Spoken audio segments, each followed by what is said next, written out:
শ্রবণ, বোন ভাই ওই লোকটা কে ছিল বলো তো? লেগে গেছে গো জোরে।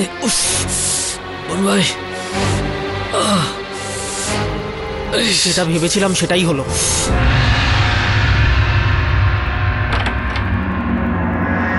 স্যার, আপনি কথা শুনতে পাচ্ছেন? হ্যাঁ বরুণ, শুনতেও পাচ্ছি এবং দেখতেও পাচ্ছি। এখন জানতে পারা যাবে যে এই হত্যাটা বাদশাহী ছুরি দিয়ে হয়েছে কিনা। প্লিজ শাহী কথাটা ব্যবহার করবেন না। কেন? স্যার, আমার শাহী পনিরের কথা মনে পড়ছে, আর শেফালি শাহী পনির খুব ভালো বানায়। চল ঠিক আছে, এই কেসটার সমাধান হয়ে গেল, আমি তোকে শাহী দাওয়াত খাওয়াবো।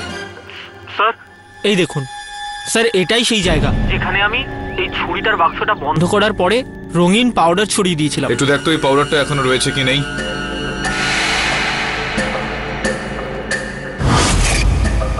হ্যাঁ স্যার, এখনো আছে। তার মানে এটা দাঁড়াচ্ছে যে ওই কৌটোটাকে কখনো খোলা হয়নি আর ছুরিটাকেও বাইরে বের করা হয়নি। স্যার, এর মানে হলো গিয়ে যে খুন অভিশপ্ত ছুরি দিয়ে নয়, অন্য ছুরি দিয়ে হয়েছে। হ্যাঁ, এই সময় মনে তো সেরকমটাই হচ্ছে, কিন্তু আমাদের ঝুঁকি নেওয়াটা ঠিক হবে না। এটাও সম্ভব যে হত্যাকারী এই ছুরিটাকে বের করে আর তারপর সেটাকে ওইভাবে আটকে দেয়। কিন্তু স্যার, এই কথাটা আমরা কনফার্ম করবো কি করে? একটাই উপায় আছে বলুন, ফরেনসিক্স ডক্টরদের রিপোর্টের উপর।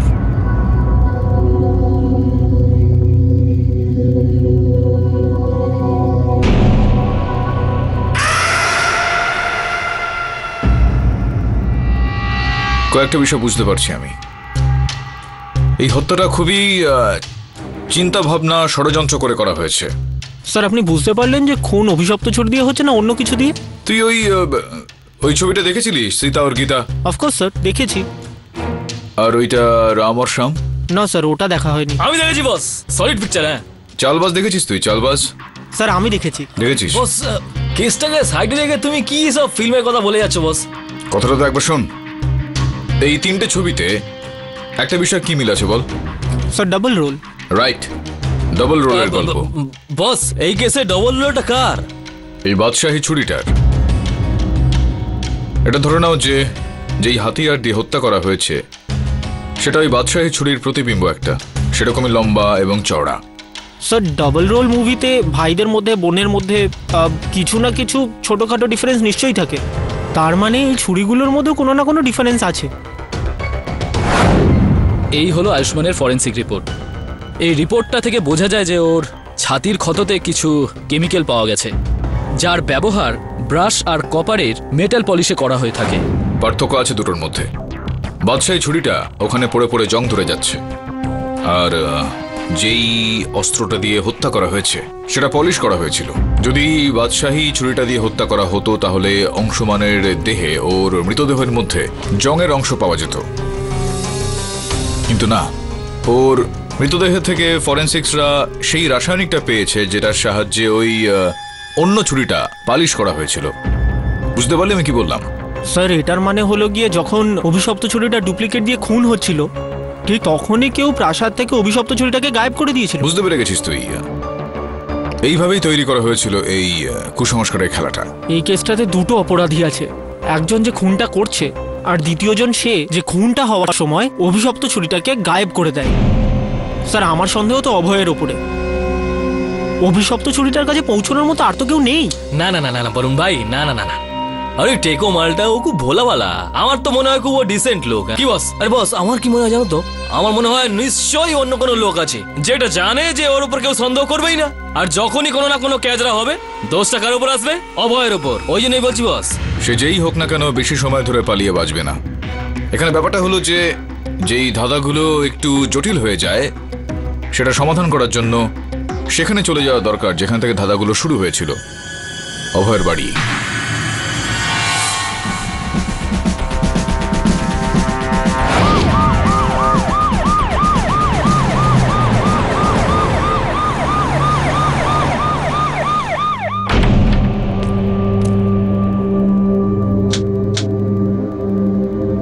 যদিও আমরা গতবার এখান থেকে কোনো প্রমাণ পাইনি, কিন্তু এবার আমরা পুরো তৈরি হয়ে এসেছি। এবার ওই খুনি বাঁচতে পারবে না। আই হোপ সো ইন্সপেক্টর বাবু। কিন্তু এইবারে আপনি এমনটা কি করবেন যেটা আপনি গতবার করেননি? প্রদীপ, এটা কি জিনিস? লিমিনল। এর ব্যবহার আমরা আমাদের ইনভেস্টিগেশনে করে থাকি, এটা দেখার জন্য যে ক্রাইম স্পটে কোনো খুনের দাগ বা প্রমাণ লুকিয়ে ফেলেনি তো খুনি। হ্যাঁ, এটার ব্যাপারে আমি একটা কেসে পড়েছিলাম। ডিটেকটিভরা এই স্প্রেটা ইউজ করেই খুনিকে ধরেছিলেন। এখন এই ঘরে যে কটা মেটালের জিনিস রয়েছে আমরা ওগুলোকে আলাদা করব, তারপর ওগুলোর ওপরে স্প্রে দেব। মেটালের রং যদি সবুজ হয়ে যায় তাহলে বুঝতে হবে ওতে রক্ত লেগেছিল। গুরুবিন্দ সিং, স্যার। জিনিসগুলোকে এক জায়গায় করো। হ্যাঁ স্যার।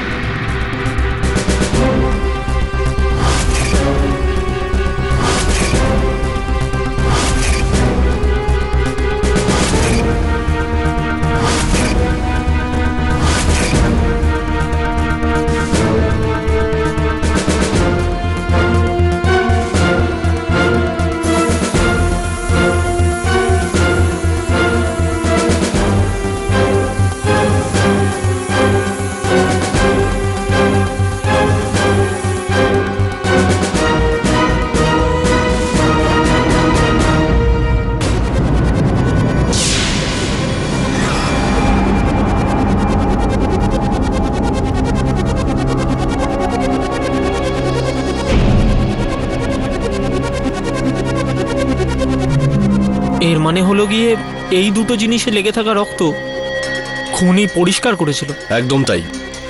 এই পেন্টিং এর গায়ে আর এই বাক্সের হ্যান্ডেলের গায়ে আয়ুষ্মান বাবুর রক্ত হয়তো উড়ে এসেছে। আই হোপ এতে হয়তো আপনাদের কেসে কিছুটা সাহায্য হবে। I hope so. কিন্তু আমি একটা জিনিস বুঝতে পারছি না যে খুনি এত কম সময়ে এত কিছু করতে পারলো কি করে। ও অস্ত্রটাকে লুকিয়ে ফেললো, রক্তের দাগ পরিষ্কার করলো, আর আপনাদের আসার আগে এখান থেকে পালিয়েও গেল। How is it possible? Dharamvir বাবুর সন্দেহটা তাহলে কি সত্যি হতে পারে? আয়ুষ্মান বাবুর ভাই অংশুমানি। ধর্মাবতার, ওই সময় আয়ুষ্মান বাড়িতেই ছিল। হতে পারে যে এই খুনটা সেই করেছে। এসব কি যাতা বলছেন আপনি? দেখুন স্যার, আমি প্রথম থেকেই খুব টেনশনে আছি। আমি আমার দাদার মৃত্যু শোক এখনো ভুলে উঠতে পারিনি, আর আপনি আমাকে আরো বিরক্ত করছেন। দেখুন, আপনাকে দুঃখ দেওয়ার কোনো উদ্দেশ্য ছিল না আমার। আমি শুধুমাত্র আপনার দাদার হত্যাকারীকে ধরতে চাই, তাকে উপযুক্ত শাস্তি দেওয়াতে চাই। যদি আপনি দুঃখ পেয়ে থাকেন আমার কথা শুনে, তো ক্ষমা চেয়ে নিচ্ছি আমি। আসলাম আজকে, যাওয়া যাক। Sir, I am sorry sir, আপনার সঙ্গে এভাবে আমার কথা বলা উচিত হয়নি। কোনো ব্যাপার না, নিজের কাউকে এইভাবে হারিয়ে ফেলার দুঃখটা আমি বুঝতে পারছি। আপনি জিজ্ঞেস করুন স্যার, আপনি যা জানতে চান। যতদিন না আমি আমার দাদার খুনিকে ফাঁসির কাঠে ঝোলাতে না পারছি, আমি শান্তিতে ঘুমোবো না। পুলিশের কথা অনুযায়ী ওই ঘটনাস্থলে, ওই বাড়িতে, ওই ঘরের মধ্যে রক্তের দাগ পাওয়া গিয়েছিল সেখানে। হ্যাঁ স্যার। তার থেকে তো এটা স্পষ্ট যে হত্যাটা ওখানেই হয়েছিল। তো প্রশ্ন এখন এটা উঠছে যে হত্যাকারী ওখানে গেল কিভাবে? আমার অনুমান হলো যে সে ঘর থেকে পালিয়ে বাইরে কোথাও নিশ্চয়ই যায়নি, ঘরের মধ্যেই কোথাও লুকিয়েছিল। স্যার, খুনি এখানে কি করে লুকোবে? সম্ভব তো আছে, যদি ঘরের জিনিসপত্র, আলমারি বা অন্যান্য কোথাও যদি জায়গা থাকে, তো কারো লুকিয়ে থাকাটা তো সম্ভব। জিনিসের মধ্যে স্যার? কিন্তু জিনিসের মধ্যে কেউ কি করে লুকোতে পারে স্যার? আরে লুকোনো খুব কঠিন নয়। ঘরের জিনিসপত্র মানে এই যে সিন্দুক রয়েছে, এর মধ্যে সহজেই কেউ লুকিয়ে পড়তে পারে। এটা বলুন যে ঘরের জিনিসপত্রগুলো তো বেশ পুরনো, তো এরকমটা হয় যে মেরামতির জন্য ওই সমস্ত জিনিসপত্র বাইরে পাঠানো হয়। ঘরের জিনিসপত্রগুলো বাইরে গিয়েছিল কখনো? গত সপ্তাহেই এটা পলিশে পাঠানো হয়েছিল। কোথায় পাঠানো হয়েছিল? রাজ ফার্নিচার, ওখানেই নিয়ে যাওয়া হয়েছিল। রাজ furniture?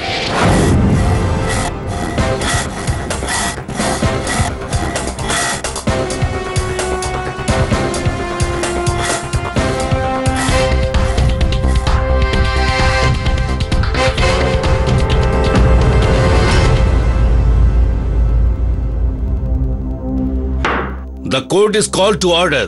Case number 1405B, Dharamveer Singh versus Angshuman Khanna. Hearing 2. আদালতের কাজ শুরু করা হোক। কি ব্যাপার, আপনার সর্দি এখন সারেনি? আরে গেছিলাম তো আপনার ডক্টর সুনিতার কাছে, এত বড় একটা ইঞ্জেকশন দিলেন আমাকে, কিন্তু এই সর্দি সারার কোনো লক্ষণই দেখতে পাচ্ছি না। কোনো ব্যাপার না, যেভাবে এই কেসটাতে বেপাত্তা হয়ে যাওয়া অস্ত্রের খোঁজটা পাওয়া গিয়েছে, আমার পুরো বিশ্বাস রয়েছে আপনার এই সর্দির কারণটাও খুব তাড়াতাড়ি জানতে পারা যাবে। অস্ত্রের রহস্যের সমাধান হয়ে গেছে? তার মানে অস্ত্র পেয়ে গেছেন আপনি? আগে হ্যাঁ হ্যাঁ,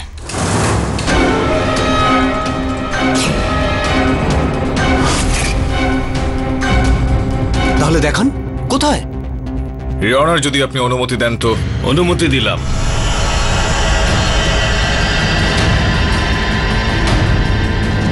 ইওর অনার, এই হলো সেই অস্ত্র।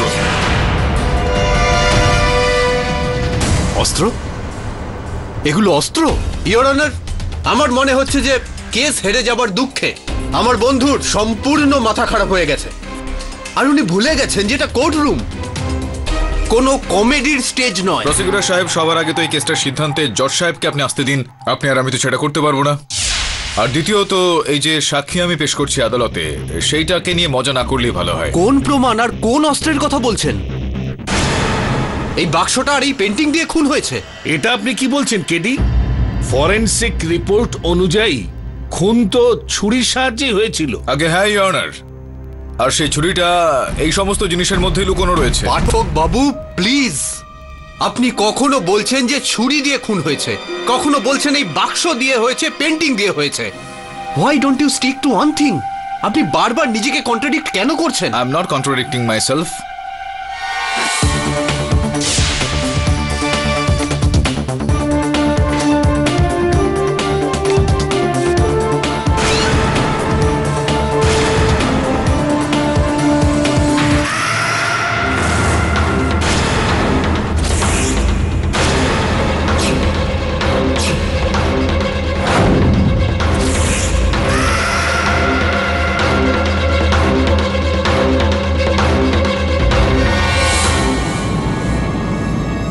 ইওর অনার, ঠিক এইভাবেই হত্যাকারী ওই ঘরের মধ্যে পড়ে থাকা এই বস্তুগুলো দিয়ে এই ছুরিটাকে ব্যবহার করে। হত্যা করার পর এটাকে 4টে টুকরো আলাদা আলাদা করে সেখানেই পড়ে থাকা জিনিসপত্রে লুকিয়ে ফেলে ইওর অনার। ইওর অনার, এরকমটা তো সেই ব্যক্তি করতে পারেন যিনি আয়ুষ্মান বাবুর ঘরে কোথায় কি রাখা রয়েছে সেটার উপর সম্যক ধারণা থাকে। আর যতদূর আমরা জানি, আমার মক্কেল তো সেখানে প্রথমবারের জন্য গিয়েছিলেন, উনি ওই ঘরটা সম্বন্ধে কিছুই জানতেন না, যার মানে এটা দাঁড়াচ্ছে যে উনি দোষী নন। Objection your honour. পাঠক বাবু আমাকে অনেকক্ষণ ধরে খোঁচা দিয়ে এটা বলছেন যে আমি যেন জাজ হওয়ার চেষ্টা না করি, আর এখন উনি নিজেই জাজমেন্ট দিচ্ছেন যে ধরমবীর বাবু নির্দোষ। Objection sustained. মিস্টার পাঠক, মেনে নিচ্ছি যে খুনি ঠিক এইভাবেই অস্ত্র লুকিয়েছিল যেভাবে আপনি আমাদের বলছেন, কিন্তু তাছাড়াও আসল প্রশ্নটা ওইখানেই আটকে আছে। ঘরে ওই সময় মিস্টার ধরমবীর সিং বুন্দেলা ছাড়া আর কে ছিল? কেউ না কেউ তো ছিল ইওর অনার, আর যেভাবে চালাকির সঙ্গে সে অস্ত্রটাকে লুকোনো হয়েছে, সে নিজেকেও লুকিয়েছিল ইওর অনার। ইন্সপেক্টর স্যার, আপনি কি ধরমবীর বাবুকে টুকরো টুকরো অবস্থায় পেয়েছেন? মানে বলতে চাইছি, পা পেয়েছেন গার্ডেনে, আর মাথা আলমারিতে, নাক ফ্রিজে। I object your honour. আমার মক্কেলের উপর এরকম ভাবে কটাক্ষ করার ওনার কোনো অধিকার নেই। Objection sustained. আর হ্যাঁ, প্রশ্নটা এখন আসল হত্যাকারীর লুকিয়ে যাওয়ার ইওর অনার। তো এই প্রশ্নটার উত্তর তখন পাওয়া যাবে যখন আদালত এটা জেনে যাবে যে ওই বাদশাহী ছুরিটা কে সেখান থেকে তুলে নিয়ে গেল। আপনি বলতে চাইছেন যে শাহী খঞ্জরটা কেউ গায়েব করেছে? আগে হ্যাঁ ইওর অনার, সবকটা হত্যার আগে কেউ ওই ছুরিটাকে সেখান থেকে তুলে নিয়ে যায় আর কাজটা হয়ে গেলে সেখানে আবার রেখে দেয়। যার মানে এটা দাঁড়াচ্ছে অনার যে হত্যাটা ওই বাদশাহী ছুরিটা দিয়ে হয়নি, বাদশাহী ছুরিটাকে ব্যবহার করা হয়েছে আমাদের সবাইকে অনেকটা বিভ্রান্তিতে ফেলার জন্য। হোয়াট ইওর অনার, এই ভাই বন্ধু আবার কোথা থেকে এলো? মহলের মধ্যে কোন রকম লুকোচুরি খেলা হচ্ছে নাকি? আপনার কাছে রিকোয়েস্ট, এরকম অযৌক্তিক কথার ওপর যেন গুরুত্ব না দেওয়া হয়। ডাক্তারবাবু একটু ধৈর্য ধরুন, একটু সংযমে থাকুন। আপনি এই দুটো বিষয়ের ফল কিন্তু খুব ভালো হয়, কোনো মানুষকে বেশ অন্যরকম করে তোলে। সম্ভবত আপনাকেও সেটা একটু শান্ত হয়ে যান, শান্ত হয়ে যান। ইয়নার, আমি আবেদন করব আপনার কাছে যে আদেশ দিন ওই বাদশাহী ছুরিটাকে আদালতে নিয়ে আসার জন্য। আপনি তো এক্ষুনি বললেন যে খুন রাজকীয় ছুরি দিয়ে হয়নি, তাহলে সেই রাজকীয় ছুরিকে এখানে ডাকার কারণটা কি? এটাও তো আমি বললাম রাঠোর বাবু যে ওই বাদশাহী ছুরিটাকে ব্যবহার করা হয়েছিল আমাদেরকে একটু বিভ্রান্ত করার জন্য। এখন ইয়নার, বাদশাহী ছুরিটা এখানে আনা হবে আর কিভাবে সেটাকে ব্যবহার করা হয়েছিল তো সেটার থেকে জানতে পারা যাবে। ঠিক আছে, ওই শাহী খঞ্জরটা তাড়াতাড়ি আদালতে আনার ব্যবস্থা করা হোক। না জজ সাহেব, এরকম ভুল করবেন না। আয়ুষ্মান বাবু তো মৃত্যু হয়েছে, যদি এই ছুরিটার ঘুম ভাঙানো হয় তাহলে অনর্থ হয়ে যাবে, এটা আপনারও প্রাণ নিতে পারে। Order, order. মিস্টার অভয়, আপনি এই সময় কোর্টে বসে আছেন, মাইন্ড ইউর ওয়ার্ডস। আদালতে এরকম অন্ধবিশ্বাসের জন্য কোনো জায়গা নেই। যতক্ষণ না অস্ত্রটা আদালতে আসছে ততক্ষণ আদালত লাঞ্চ ব্রেকের জন্য স্থগিত করা হলো। আবার 3টের সময় আমরা সবাই একত্রিত হব। গৌতম বাবু, আপনার কাছে মিষ্টি হবে? মিষ্টি? ওই চকলেট, টফি? না, কিছুই নেই। রাঠোর বাবু, এই নিন আমার ফেভারিট চকলেট এটা। No no thanks. আরে নিয়ে নিন, নিয়ে নিন। লড়াইটা তো শুধুমাত্র আদালতের মধ্যে সীমাবদ্ধ, আর এখন তো আপনি আমার বন্ধু। থ্যাঙ্কস।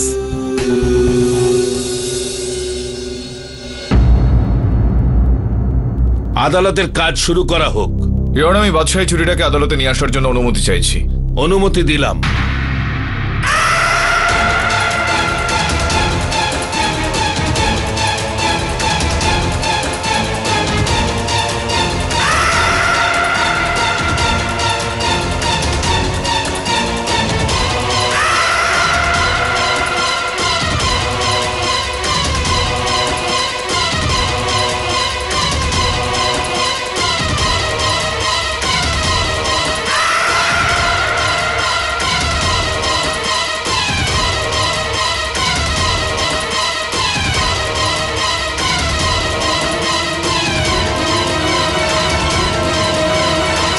না কেডি সাহেব,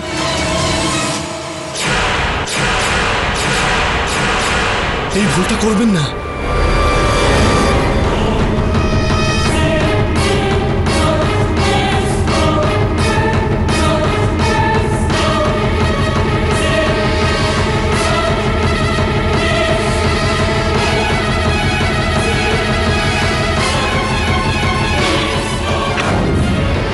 এবার বলুন, আমার জীবন শেষ হয়ে যেতে আর কত সময় বাকি রয়েছে? কেডি সাহেব, মেঘনা আর আয়ুষ্মানের মৃত্যু 24 ঘন্টার মধ্যে হয়েছিল, কিন্তু এবার কি হবে আমি জানি না।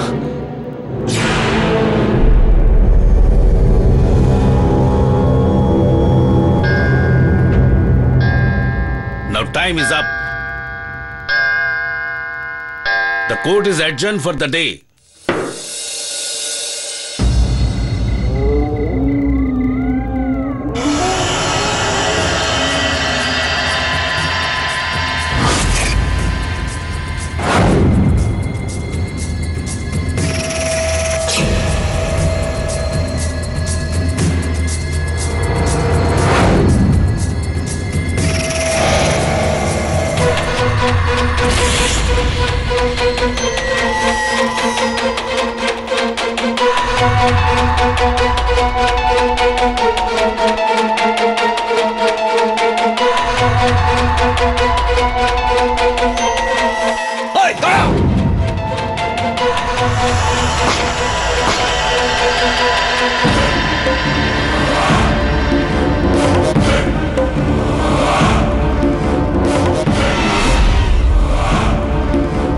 স্যার, এটা কোনো মানুষ ছিল না ভূত?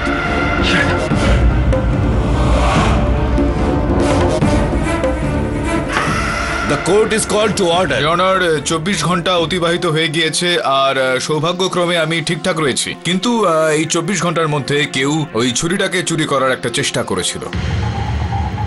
মিস্টার পাঠক, আপনি কি প্রমাণ করতে চাইছেন? এটাই যে কেউ ওই ছুরিটাকে চুরি করার চেষ্টা করেছিল, তার নিশ্চয়ই কোনো কারণ তো থাকবে। আপনি যদি অনুমতি দেন তো ইওর অনার, আমি রাজ ফার্নিচারের রাজকে এখানে রাখতে চাই। অনুমতি দিলাম। রাজবাবু, আয়ুষ্মান বাবুর হত্যার কয়েকদিন আগে এই যে ইনি রয়েছেন এখানে, অভয়বাবু, ইনি এসেছিলেন আপনার দোকানে। হ্যাঁ, এসেছিলেন স্যার। কি কারণ ছিল, কি চাইতে এসেছিলেন উনি? কিছু পুরনো ফার্নিচারের পালিশ করানো ছিল এনার, আর সেই ফার্নিচারগুলোর মডিফিকেশনও করানো ছিল এনার। মডিফিকেশনস মানে ওই ফার্নিচারটাকে বেশ পরিবর্তন করতে চাইছিলেন। এই ফার্নিচারটা ছিল কি দেখুন। হ্যাঁ স্যার, এগুলোই। এখন মহামান্য বিচারককে বলুন যে ঠিক কি রকম পরিবর্তন তিনি চাইছিলেন। এই সব জিনিসগুলোর শেপ অল্প চেঞ্জ করেছিলেন। হ্যাঁ, শেপটাকে একটু চেঞ্জ করা, যাতে ওই ছুরিটাকে ওখানে তিনি লুকোতে পারে না। আর তাছাড়াও এটা বলুন যে আর কি। ইনি আমাকে আলমারির ভেতরে একটা বিশেষ জায়গা তৈরি করতে বলেছিলেন।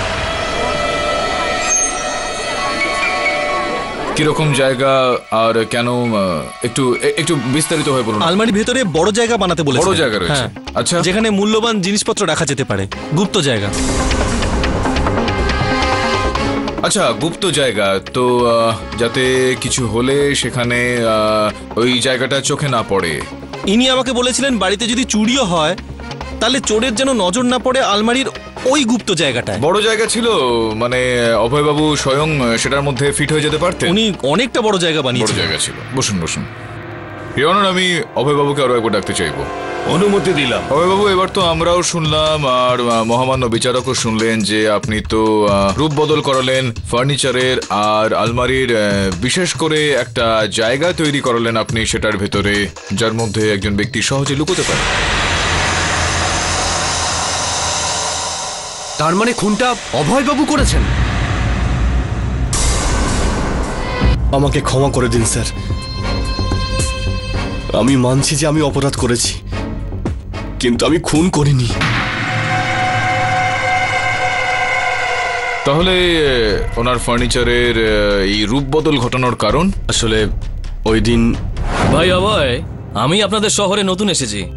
এখানে ভালো রেস্টুরেন্ট কোথায়, ভালো সিনেমা হল কোথায়, এগুলো আমি জানি না। আরে স্যার, আপনি কেন চিন্তা করছেন? স্যার, আপনি গোলাপি শহরে এমন মজে যাবেন না, আপনি বুঝতেই পারবেন না। I hope so. আচ্ছা, তুমি কোনো ভালো কার্পেন্টারকে চেনো? আমি আসলে ঘরের কিছু ফার্নিচার পালিশ করাবো। এই ছোটখাটো কাজের জন্য তো আমি রয়েছি স্যার। করিয়ে দেবেন? হ্যাঁ স্যার। দিন, নাম্বার দিন, আমি কথা বলে নিচ্ছি। আরে স্যার, এই কাজটা আপনি আমার ওপরে ছেড়ে দিন। Thank you so much. আরে স্যার, থ্যাংক ইউর কি আছে? স্যার, পলিশিংটা কবে করাবেন? কালকে তো আমি দিল্লিতে যাচ্ছি, আসার পরে নেক্সট উইক। ঠিক আছে স্যার, কিন্তু আপনি একটা কাজ করুন, বাড়ির চাবিটা আমাকে দিয়ে যান। স্যার, আপনি যখন দিল্লি থেকে আসবেন এসে দেখবেন ফার্নিচারগুলো চকচক করছে। ঠিক কথা বলেছেন। তো কালকে যাওয়ার আগে আমি আপনাকে চাবি দিয়ে দেবো। ঠিক আছে sir. See you tomorrow. Yeah. লজ্জিত হওয়া উচিত আপনার। যে ব্যক্তি আপনার উপর বিশ্বাস করলেন আর আপনি তার সঙ্গে বিশ্বাসঘাতকতা করলেন। প্রথমে তো এই ফার্নিচারগুলো রূপ বদল করালেন যাতে আপনি তার মধ্যে ছুরিটাকে লুকিয়ে রাখতে পারেন, আর তারপর আলমারিতে একটা জায়গা তৈরি করলেন যাতে সেখানে লুকিয়ে তার ঘরে প্রবেশ করতে পারেন। তারপর তাকে হত্যা করলেন। এটা কিসের আওয়াজ? শেকলের শব্দ মনে হলো। কেউ কি ভেতরে আছে? আগে না, আমি দেখে আসছি।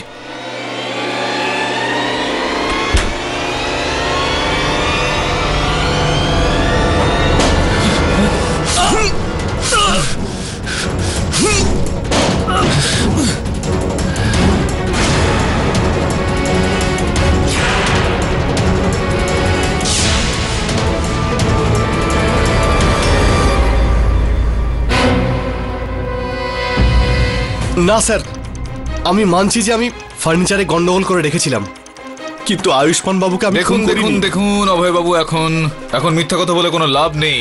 গোটা বিষয়টা জানতে পারা গিয়েছে। না জজ সাহেব, আমাকে বিশ্বাস করুন, আমি খুন করিনি। সত্যিটা হলো এই যে আপনি এই মন গড়া গল্পটা বানিয়েছিলেন এই এই এই অভিশপ্ত ছুরিটার। কেননা আপনি সেখানে যেতেন ওই স্টোররুমে, সেখান থেকে দামি জিনিসপত্র চুরি করতেন, আর আপনি চাইতেন না যে কেউ আপনাকে এই বিষয়ে কোনো প্রশ্ন করুক। উকিল বাবু, আমি মানছি যে আমি চুরি করেছি, কিন্তু আমি খুন করিনি উকিল বাবু, আমি খুন করিনি। আপনি হত্যা করেননি তো কে করেছে হত্যা? হত্যাকারী কে? আরে বলুন, হত্যাকারী কে? ক্ষমা করবেন শেখর বাবু, আপনাকে আর বাঁচাতে পারলাম না।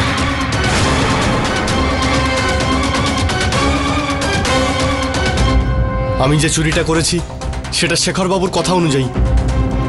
আমি নিজের স্বার্থে এটা করিনি। ফার্নিচারে যে গন্ডগোল পাকিয়েছি তা এনার কথা মতো উকিল বাবু। এ কি বলছেন আপনি? নিজের পাপের বোঝা আমার কাঁধে কেন দিচ্ছেন? আসুন আপনার পাপের বোঝাটা একটু হালকা করে দিই। শেখর বাবু চিফ আর্কিওলজিস্ট আর ধরমবীর বাবুর ঘনিষ্ঠ বন্ধু। আপনার বন্ধুকে বাঁচানোর জন্য আপনি আপনার অপরাধটা স্বীকার করবেন না, এই পাপটা মেনে নেবেন না? আমি কোনো দোষ করিনি। ওই অভয় মিথ্যে বলছে। না উকিল বাবু, আমি মিথ্যে কথা বলছি না। এই বিশ্বাসঘাতকতা করার জন্য উনি আমাকে অনেক টাকা দিয়েছেন। আপনি চাইলে আমার ব্যাংক অ্যাকাউন্ট চেক করতে পারেন। ইনি আমার অ্যাকাউন্টে প্রত্যেক মাসে 50,000 জমা করতেন। 50,000 টাকা হ্যাঁ, জজ সাহেব। নেওয়া হয়েছিল? অর্থাৎ আপনার থেকেও নেওয়া হয়েছিল টাকা, আর ওখানে প্যালেস থেকেও? জজ সাহেব ও মিথ্যে বলছে। ও নিজে আমার থেকে 50,000 টাকা ধার চেয়েছিল। বলেছিল যে এই টাকাও ফেরত দিয়ে দেবে। একটা জরুরি কাজের জন্য ও চেয়েছিল। আচ্ছা, ধার নিয়েছিলেন হ্যাঁ। আপনি? আচ্ছা, ধার নিয়েছিলেন আপনি। কত মাস ধরে টাকা পাচ্ছিলেন আপনি?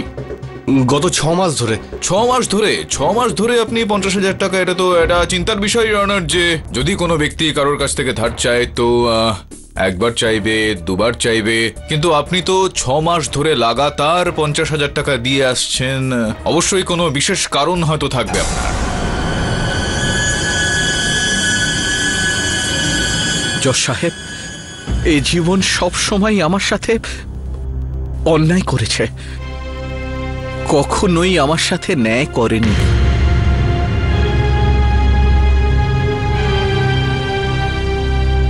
যখন আমি স্কুলে পড়তাম তখন আমার বাবার কাছে স্কুলে ফিস দেওয়ার মতো টাকাও থাকতো না। আমি স্কলারশিপ নিয়ে কোনো রকমের স্কুলের পড়াশুনো শেষ করি। সকালে খবরের কাগজ বিক্রি করতাম আর দুপুরবেলা কলেজ যেতাম। যখন আমি প্রথম চাকরি পাই আমি ভেবেছিলাম এবার হয়তো আমারও ভালো সময় আসবে, আমারও জীবন খুশিতে ভরে যাবে। আমারও খুব ভালো লেগেছিল জজ সাহেব, কিন্তু কি হলো জজ সাহেব? আমার এই ভাগ্যে ভগবান শুধুই অন্ধকার লিখেছে। যোগ্যতা আমার, পরিশ্রম আমার, আর তার ফল ভোগ করবে অন্য কেউ। হ্যাঁ জজ সাহেব, আয়ুষ্মানকে এক চুটকিতে আয়ুষ্মানকে এই মিডিয়াম প্রজেক্টের প্রজেক্ট অফিসার আয়ুষ্মানকে বানিয়ে দেওয়া হলো। আমি শুধু দাঁড়িয়েই দেখলাম। আমারই সামনে অন্য একজনকে আমার প্রাপ্য ছিনিয়ে নিতে দেখলাম জজ সাহেব। আমি শুধু দেখেই গেলাম, আমি কিছুই করতে পারলাম না। শান্ত হয়ে যান, শান্ত হয়ে যান, শান্ত হন। এই দেশে, ভারতবর্ষে লক্ষ কোটি মানুষ এরকম রয়েছেন যাদের কাছে প্রত্যেক দিন প্রত্যেক মুহূর্ত সংঘর্ষে কাটে। আপনার মতো তারা হত্যা করতে উদ্যত হয়ে ওঠে না। আমার খুন করার কোনো মতলবই ছিল না। আমি তো আয়ুষ্মানের ঘরে কোনো রকমে ঢুকে ওই প্রাসাদের দলিল নিতে গেছিলাম, যাতে আমি 420 একরের প্রাসাদের কিছু অংশকে প্রাইভেট বিল্ডারকে বিক্রি করতে পারি, আর আমি আমার প্রাপ্য পেয়ে যাব, আর আয়ুষ্মানের বদনামও হবে। এই জন্য গেছিলাম আমি। তাহলে কাগজ চুরি করে চলে যেতেন, দাদার প্রাণ কেন নিলেন? আমি তোমার দাদাকে মারিনি, আমি তো ওখানে যাইনি। মিথ্যা কথা বলছেন আপনি শেখর বাবু। সেই দিন আপনি আয়ুষ্মানের বাড়িতে গিয়েছিলেন।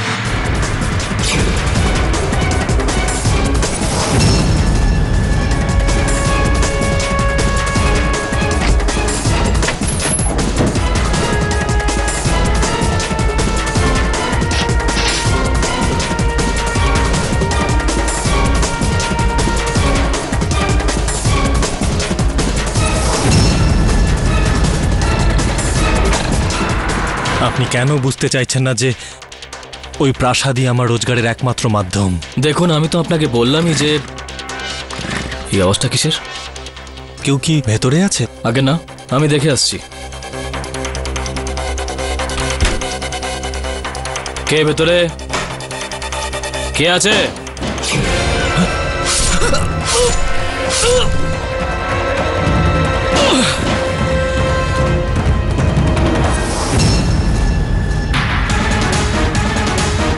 না, এটা মিথ্যে জজ সাহেব। আমি ওই দিন আয়ুষ্মানের বাড়ি যাইনি। কোন কোন কোন হসপিটাল? Good health hospital. আপনি চাইলে ডাক্তারদের জিজ্ঞেস করতে পারেন। আমি সারা রাত ওখানেই ছিলাম। হতে পারে যে আপনি ডাক্তারদের টাকা দিয়েছেন আপনার হয়ে মিথ্যা কথা বলার জন্য, আপনার পক্ষ নেওয়ার জন্য। না না, এমনটা মোটেই না। আপনি চাইলে হসপিটালের সিসিটিভি ফুটেজ এনে দেখতে পারেন। আমি সারা রাত ওখানেই ছিলাম। চলুন সিসিটিভি ফুটেজটাও আমরা আনিয়ে নেব। আর এটা মেনে নিচ্ছি কিছুক্ষণের জন্য যে আপনি সত্যি বলছেন। তো আর আপনি ছাড়া তো আর একজন একমাত্র ব্যক্তি জানতেন যে ওই আলমারির ভেতরে কিছুটা জায়গা রাখা হয়েছিল একজন মানুষের লুকানোর জন্য, আর তিনি অভয়বাবু। দেখুন শেখর বাবু, এটা কিন্তু খুব বাজে করছেন। আপনি নিজেকে বাঁচানোর জন্য আমাকে বলে দিচ্ছেন। কিসের বলে? আপনি ওই দিন এসেছিলেন, আর আপনি সেখানে ছিলেন বলে আলমারি এত ভারী হয়ে গিয়েছিল যে আমাকে অনেক লোক ডাকতে হয়েছিল। অভয়, তুমি মিথ্যে বলো না। ওই দিন আমি তোমাকে ফোনও করেছিলাম এটা বলার জন্য যে আমি আসতে পারবো না, প্ল্যান ক্যান্সেল হয়ে গেছে। আমি আপনার কোনো ফোনই পাইনি। কেডি সাহেব, আপনি আমার কল রেকর্ড চেক করতে পারেন। হ্যাঁ, কেননা তোমাকে ফোন করেছিলাম, তোমার ফোন বারবার নট রিচেবল বলছিল। তো এখানে আমি কি করতে পারি? আমার কি ভুল জজ সাহেব? কিন্তু আমি আপনাকে আলমারিতে বসিয়ে আয়ুষ্মান বাবুর বাড়িতে নিয়ে গিয়েছিলাম। আমি আলমারিতে যখন বসিনি তখন এ দোষ কি করে দিতে পারে? আমার কথা বিশ্বাস করুন, আমি সারা রাত ওখানে ছিলাম। আপনি চাইলে ওখানকার রেকর্ড দেখতে পারেন, সব ব্যাপার পরিষ্কার হয়ে যাবে। অভয়বাবু, আপনি ওনাকে ওখানে ওই আলমারিতে ঢুকতে দেখেছিলেন? আগে না স্যার, অ্যাকচুয়ালি আমাদের প্ল্যান ছিল যে আমি শেখর বাবুর গলিতে টেম্পো দাঁড় করাবো।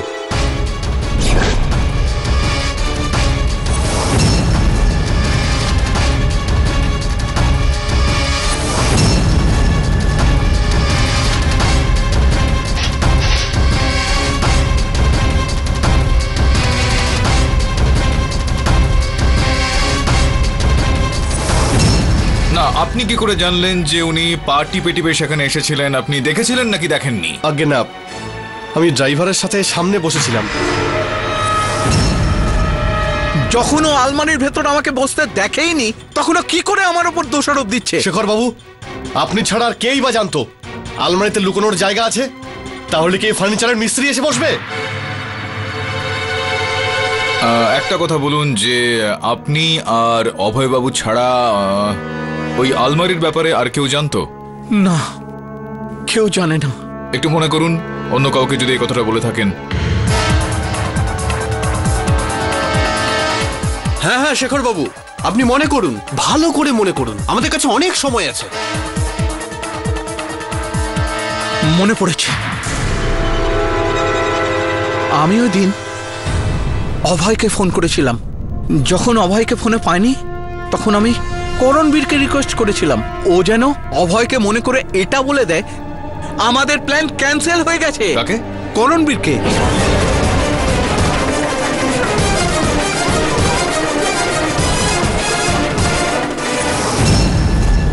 আমি ভাবছিলাম এটা করণবীর বাবু যে আপনার নাম্বারটা কখন আসবে। এসে গেল এবার। দয়া করে কষ্ট করবেন একটু। শেখর বাবুর বার্তাটা আপনি দিয়ে দিয়েছিলেন, অভয়বাবুকে বলে দিয়েছিলেন তো, যেটা আপনাকে ফোনে নির্দেশ দেওয়া হয়েছিল? না স্যার, শেখর বাবুর এরকম কোনো ফোন আসেনি আমার কাছে। কি কথা বলছেন আপনি? করণবীর, তুমিও আমায় ফাঁসাতে চাইছো? শেখর বাবু, আমি আপনাকে কেন ফাঁসাবো? আমি তো সেটাই বলছি যেটা সত্যি। আমি ওই দিন তোমাকে ফোনও করেছিলাম এবং খবরটাও দিয়েছিলাম। এটা কি চলছে এখানে? ফোন করেছিলেন, ফোন এসেছিল, কি হয়েছিল কি হয়নি সেটা তো এখানে, সেটা তো অভিনব টেকনিক রয়েছে। আপনার মোবাইল ফোনে তো কল লগ নিশ্চয়ই থাকবে। ইওর অনার, আপনি যদি অনুমতি দেন তো আমি ওনার মোবাইল ফোনটা একটু দেখব। অনুমতি দিলাম। এটা কি আপনার নাম্বার? হ্যাঁ।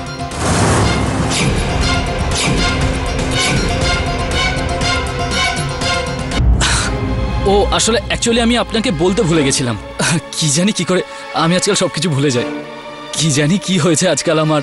অ্যাকচুয়ালি সেই জন্যই আমি অভয়কেও বলতে ভুলে গেছিলাম। সরি অভয়, সরি শেখর বাবু। কোথাও এরকমটা নয় তো যে আপনি ওখানে ওই আলমারির ভেতরে? কি বলছেন আপনি? কোন আলমারি? শেখর আমাকে কোনো আলমারির ব্যাপারে বলেনি তো।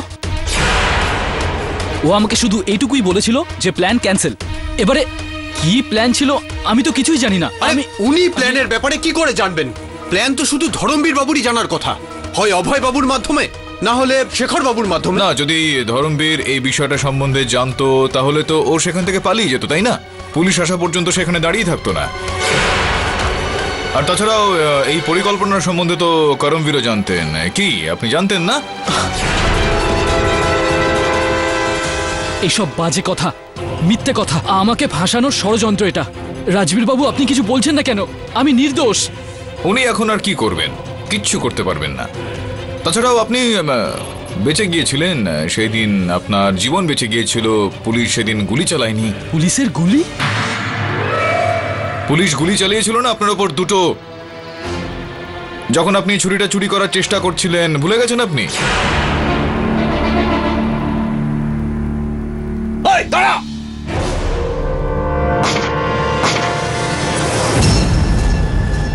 আমি করব চুরি, তাও আবার পুলিশ স্টেশন থেকে?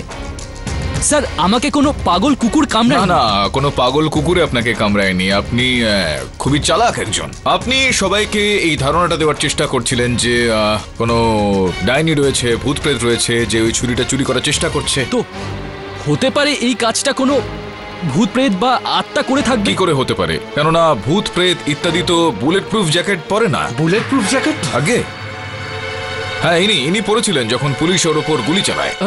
না জজ সাহেব, এটা মিথ্যে। আমার কাছে কোনো বুলেট প্রুফ জ্যাকেটই নেই। হ্যাঁ, নেই আপনার কাছে, সেটা মানে ছিল। এখন ওই জ্যাকেটটা আমাদের কাছে রয়েছে। ওনার সম্বন্ধে আমি এই আদালতে কয়েকটা কথা বলতে চাই। ইনি রাজনীতিতে পুরোপুরি যুক্ত রয়েছেন। গতবার অ্যাসেম্বলি নির্বাচনে ওনার ওপর প্রাণঘাতী একটা আক্রমণ হয়েছিল, আর ওনাকে প্রাণে মেরে ফেলার একটা হুমকি দেওয়া হয়েছিল। আর উনি ওনার বাড়ি থেকে কখনোই বুলেট প্রুফ জ্যাকেট ছাড়া বেরোননি। আর আপনি যদি এখন অনুমতি দেন তো আমরা সেটাকে এখানে আনতে পারি। আনবো? অনুমতি দিলাম। বলুন। ইওর অনার, এই হলো সেই বুলেট প্রুফ জ্যাকেট, আর এই যে রিপোর্ট।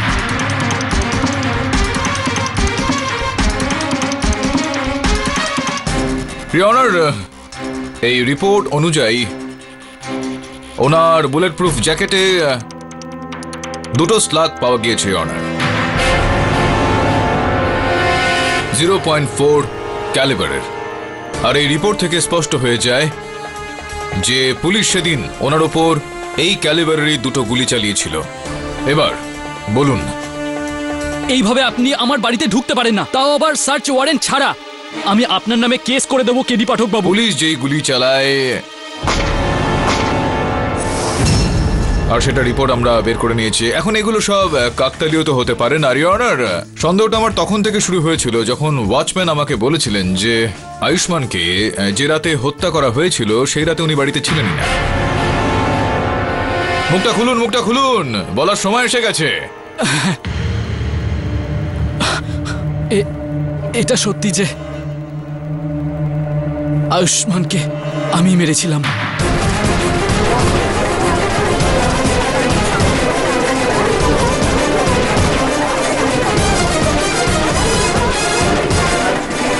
Order, order.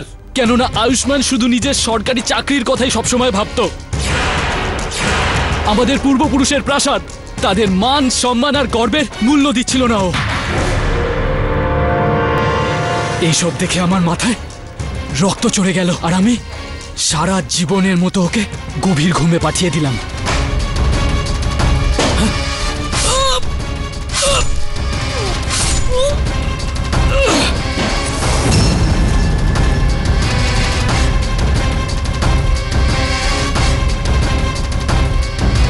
আর ওই রাজকীয় ছুরি, ওটাকে কিভাবে লুকোতেন উনি? ওই ছুরিটা কখনোই নিজের জায়গা থেকে সরেই নি। ওটা তো চোখের ভুল ছিল মাত্র। আমি এমন একটা গ্লাস কাভারের ব্যবস্থা করলাম যাতে ছুরির শুধু স্ট্যান্ড দেওয়া 3D ছবি দেখা যায়।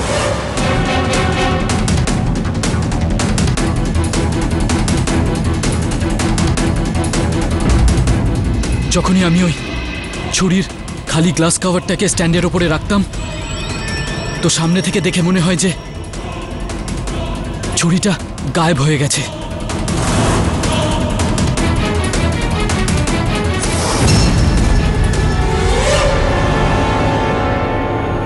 যখন ছুরিটা ইওর অনার সেখানেই ছিল, ওই কাভারের নিচেই। খুনটা তো তুমি করেছিলে করণবীর, আর সবাই দোষী আমাকে বলছিল। তুমি এতদিন কোনো কথা কেন বলনি? দাদা, আমার কথা বিশ্বাস করো, আমার কোনো ধারণাই ছিল না যে আয়ুষ্মানের ছোট ভাই অংশুমান সেই সময় ওর সঙ্গে দেখা করতে আসছে, আর তুমিও তখন ওখানেই থাকবে। আমি জানতাম না দাদা যে আমার এই ছোট্ট একটা ভুলের এত বড় পরিণাম হবে, আর তুমি ফেঁসে যাবে। ভুল না, অপরাধ করেছেন আপনি। এই অপরাধের সাজা তো এই আদালতে মহামান্য বিচারক আপনাকে দেবেন। ওইখানে আপনার কি হবে আমি জানি না। তুমি আমার ছোট ভাই। আমি যাই করেছি এটাই ভেবে করেছি যে আমাদের বংশের ইজ্জত আর মর্যাদা এতেই আছে। বংশের মর্যাদা আর দাদার জীবনের কোনো মূল্য নেই। The defence রেস্টস your honour. সমস্ত সাক্ষ্য এবং প্রমাণের উপর ভিত্তি করে আদালত এই সিদ্ধান্তে পৌঁছেছে যে মিস্টার ধরমবীর সিং বেকসুর। ওনাকে সমস্ত অভিযোগ থেকে সসম্মানে মুক্তি দেওয়া হলো, কিন্তু করমবীর সিংকে অংশুমান খান্নার হত্যার জন্য দোষী সাব্যস্ত করা হলো। তাই এই আদালত ভারতীয় দণ্ডবিধির 302 ধারা অনুযায়ী ওনাকে যাবজ্জীবন কারাদণ্ডের সাজা দিচ্ছে। To be hanged till death. The case is closed.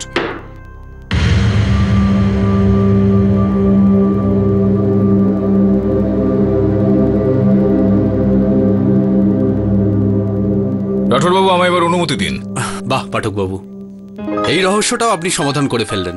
এবার পরের রহস্য। আর কি রহস্য রাঠোরবাবু, আমি ক্লান্ত হয়ে গেছি। ভাবছি গোয়া গিয়ে একটা ছোট বাড়ি নিয়ে নেব, আর বিয়ে করে নেব, বাচ্চা কাচ্চা হবে। আর আপনার তো সর্দি ঠিক হয়ে গেছে? আরে হ্যাঁ, হ্যাঁ, অসাধারণ।